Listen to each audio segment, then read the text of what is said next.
नमस्कार, मी सोनल पुंडलिक निवगे, इयत्ता 10वीची विद्यार्थिनी. आपणासमोर विषय मांडते राजश्री शाहू महाराज व कृषी क्रांती. श्रोते हो, काळ होता 150 वर्षांपूर्वीचा. छत्रपती घराण्यांचं कोल्हापूर पोरकं झालं होतं. राज्य होतं पण कर्तबगार राजाच नव्हता. मंदिर होतं पण गाभाऱ्यात देवच नव्हता. कोल्हापूर संस्थानाच्या इतिहासात एक अंधारमय युगच नांदत होतं. करवीरची प्रजा महालक्ष्मी अंबाबाईला साकडं घालत होती. आमच्या अस्मितेचं रक्षण करणारा छत्रपती आम्हाला लाभू देत. करवीरच्या अंबाबाईनं डोंगरावरच्या ज्योतिबानं रयतेच्या मनाची हाक ऐकली आणि राजश्री शाहू महाराज कोल्हापूर संस्थानाचे छत्रपती झाले. मित्र हो, जेव्हा राजर्षी शाहू महाराज कोल्हापूर संस्थानाचे छत्रपती झाले तेव्हा देशभर एकीकडे स्वातंत्र्याचा वणवा पेटला होता. इंग्रजांविरुद्ध भारतीयांचा असंतोष शिगेला पोहोचला होता आणि दुसरीकडे अस्पृश्यता, जातीय विषमता, उच्च नीचता आणि सावकाराच्या कर्जाच्या साखळदंड्यात सामान्य जनता भरडली जात होती. अशी हृदय पिळवटून टाकणारी परिस्थिती पाहून शाहू महाराज गहिवरून गेले. प्रजेसाठी गहिवरून जाणारा हा राजा मनाने मात्र तितकाच कणखर, खंबीर आणि खरारी होता.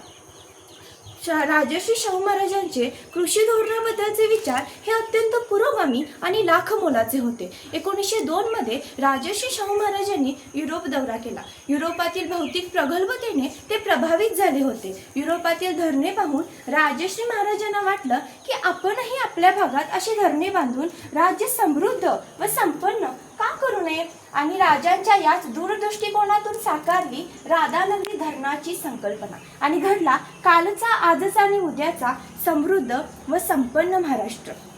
मित्र हो, राजश्री शाहू महाराजांचं व्यक्तिमत्व हे बहुआयामी होतं. कारण भारतीय समाजाला लागलेले दोन मोठे रोग, एक म्हणजे अज्ञान आणि दुसरं म्हणजे दारिद्र्य, आणि यामागचं सर्वात मोठं कारण म्हणजे शिक्षणाचा अभाव. म्हणून आपल्या देशात 14 वर्षाखालील सर्व विद्यार्थ्यांना प्राथमिक शिक्षण मोफत व सक्तीचे करावे यासाठी पहिला आग्रह धरला तो महात्मा ज्योतिराव फुलेंनी, आणि याची पहिली अंमलबजावणी केली ती राजश्री शाहू महाराजांनी. महामानव डॉक्टर बाबासाहेब आंबेडकर, कर्मवीर भाऊराव पाटील, जे.पी. नाईक, बाळासाहेब देसाई, कलायोगी अनंतराव पेंडर, बापूराव पेंडर, बालगंधर्व भाई माधवराव बागल ही शाहू महाराजांची महाराष्ट्राच्या कालपटलावर कोरलेली दिमागदार लेणी होती. थोडक्यात कला, क्रीडा, साहित्य, नाट्य, चित्रपट, संगीत, दूध संकलन, कृषी उत्पादन, साखर उद्योग, आधुनिक तंत्रज्ञान, वैज्ञानिक दृष्टिकोन या सर्व क्षेत्रात महाराजांनी महाराष्ट्राला नवीन दिशा व नवा दृष्टिकोन दिला. उद्याच्या युवा पिढीला त्यांच्या विचारांचा आढावा घेतल्याशिवाय पुढे जाता येणारच नाही. असं महाराष्ट्राचं बहुआयामी, उत्तुंग आणि अष्टपैलू व्यक्तिमत्व 1922 साली जग सोडून गेलं.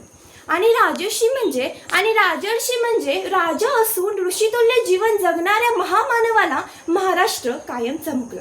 पण त्यांचे आचार, त्यांचे विचार व त्यांचं कार्य हे नेहमीच महाराष्ट्राला दीपस्तंभाप्रमाणे दिशा दाखवत राहील असा आशावाद व्यक्त करते आणि थांबते. जय जिजाऊ.